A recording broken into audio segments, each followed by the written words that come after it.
நம்மளுக்கு தெளிவாக தெரியணும். எப்படின்னா என்ன தெரியணும், மகாபாரதத்தில் ஏத்தியிசம்னா இப்போ இது புதுசு கிடையாது.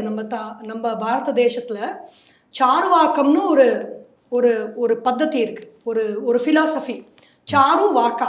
அவங்க என்னன்னா ஊர் ஊராக போவாங்க, கும்பலாக போவாங்க, ஊர் ஊராக எல்லாரையும் ஒரு இடத்துல கூட்டி வச்சுப்பாங்க.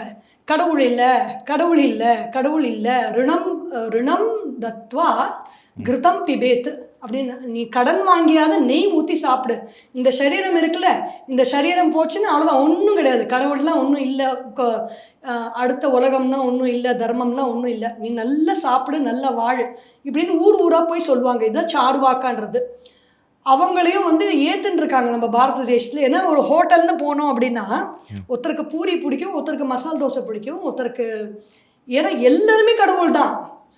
இப்போது கடவுள் இல்லைன்னு சொல்கிறது எப்படின்னா, காற்றெல்லாம் இல்லைப்பா. நான் நிறைய வருஷம் முன்னால் எங்கள் யூனிவர்சிட்டிலையும் இந்த டிபேட் வந்தது. 25-30 இயர்ஸ் முன்னாடி என் கூட படித்த கிளாஸ்மேட் என்னை பார்த்து கேள்வி கேட்டிருக்காரு. அப்போ நான் இந்த பதில் தான் சொன்னேன். Where is God, can you show me அப்படின்னு கேட்டார். I said, do you know there is air? Yes, காற்று இருக்குல்ல, காற்று காமி எனக்கு, அப்போ தான் நான் நம்புவேன் அப்படின்னா நான் என்ன பண்ண முடியும்? பார்க்க முடியாது. ஸோ அவ்வளோதான். கடவுளை காமி. நான் ரமண மகரிஷிட்டையும் கேட்டிருக்காங்க, கடவுள் இருக்காரா, கடவுள் இருக்கிறத நான் நம்பலை அப்படின்னா, நீ இருக்கேன்னு நம்புறியா நீ அப்படின்னு கேட்குறாரு. அப்போது நான் இருக்கேன்னு சொல்கிறோம்ல, அந்த நான் தான் கடவுள். அந்த நான், அகம், இந்த சரீரம் கிடையாது. இந்த சரீரம் மனத புத்தியை தாண்டி ஒரு இருப்பு சக்தி ஒன்று இருக்குது, அதுதான் கடவுள்.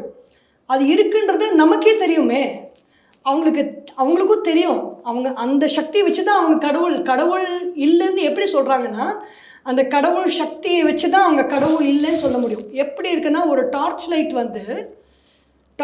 பேசுறதுன்னு வச்சுக்கோங்க. பேட்ரி கிடையாது, நானாக பளிச்சுன்னு எரியுறேன்னு சொன்னால் மற்ற டார்ச் லைட்லாம் அதை பார்த்து சிரிக்கும். ஏன்னா பேட்ரி உள்ளே இருக்கிறது தெரியும் எல்லாருக்கும். அது இருந்தால் தான் அந்த லைட் வரும்.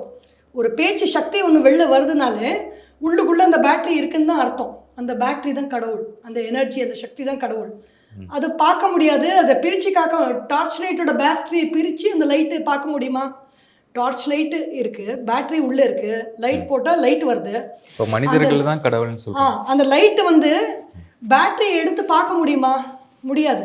பேட்டரி எடுத்தால் லைட் எரியாது இல்லையா? மனிதர்கள் தான் கடவுள் அப்படின்னு சொல்கிறீங்க. மனிதர் தான் கடவுள்னு தனியாக சொல்லலை.